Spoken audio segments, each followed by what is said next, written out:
গণতান্ত্রিক বাংলাদেশ বিনির্মাণে সর্বশক্তি নিয়োগ করতে জনগণের প্রতি আহ্বান জানিয়েছেন বিএনপির চেয়ারপারসন খালেদা জিয়া। তিনি বলেন, এখনও ফ্যাসিস্টদের দোসর ও বাংলাদেশের শত্রুরা গণ অভ্যুত্থানের মাধ্যমে প্রাপ্ত অর্জন নস্যাৎ করতে গভীর ষড়যন্ত্রে লিপ্ত রয়েছে।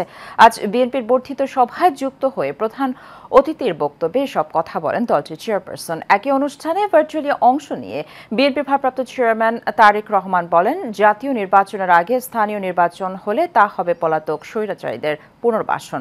আরও জানাচ্ছেন শরীফুল ইসলাম। বৃহস্পতিবার বেলা 11টার দিকে জাতীয় সংসদ ভবনের এলডি হল প্রাঙ্গণে শুরু হয় বিএনপির বর্ধিত সভা। সভায় প্রধান অতিথির বক্তব্যে খালেদা জিয়া বলেন, ফ্যাসিস্টদের দোসরেরা চক্রান্তে লিপ্ত। গণতান্ত্রিক বাংলাদেশ বিনির্মাণের জন্য আমাদের সর্বশক্তি নিয়োগ করে ঐক্যকে আরও বেগবান করার আহ্বান জানান তিনি। এখনো ফ্যাসিস্টদের দোসররা এবং বাংলাদেশের শত্রুরা গণ অভ্যুত্থানের মাধ্যমে প্রাপ্ত অর্জনকে নস্যাৎ করার জন্য গভীর চক্রান্তে লিপ্ত রয়েছে। ক্ষুদ্র ক্ষুদ্র সংকীর্ণতা ভুলে দেশ ও জাতির বৃহত্তর স্বার্থে আমাদের কাজ করতে হবে।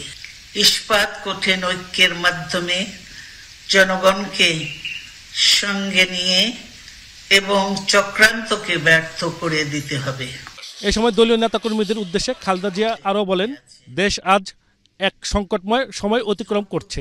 জনগণের প্রত্যাশা রাষ্ট্র মেরামতের ন্যূনতম সংস্কার দ্রুত সম্পন্ন করে গণতান্ত্রিক ব্যবস্থায় ফিরে যাওয়ার জন্য সকলের কাছে গ্রহণযোগ্য একটি নির্বাচন অনুষ্ঠান করা।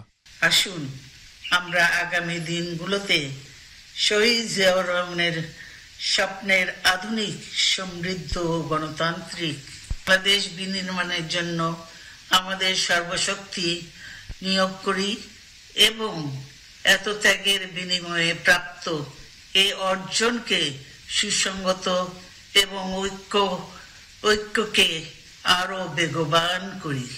সবাই ভার্চুয়ালি যোগ দিয়ে সভাপতির বক্তব্যে দলের ভারপ্রাপ্ত চেয়ারম্যান তারেক রহমান অভিযোগ করেন, সরকারের নিরপেক্ষতা নিয়ে ইতিমধ্যে সন্দেহ সৃষ্টি হয়েছে। অন্তর্বর্তীকালীন সরকারের প্রতি আহ্বান, সারা দেশে গণহত্যাকারীদের দোসর মাফিয়া চক্রকে পুনর্বাসনের স্থানীয় নির্বাচন অনুষ্ঠানের পরিকল্পনা থেকে সরে আসুন।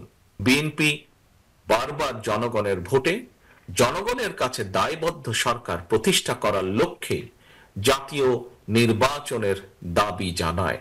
সুতরাং প্রতিটি দলের অংশগ্রহণ একটি অবাধ ও সুষ্ঠু নির্বাচন, জাতীয় নির্বাচন অনুষ্ঠানের লক্ষ্যে সবার আগে নির্বাচন কমিশনকে প্রস্তুত রাখতে হবে।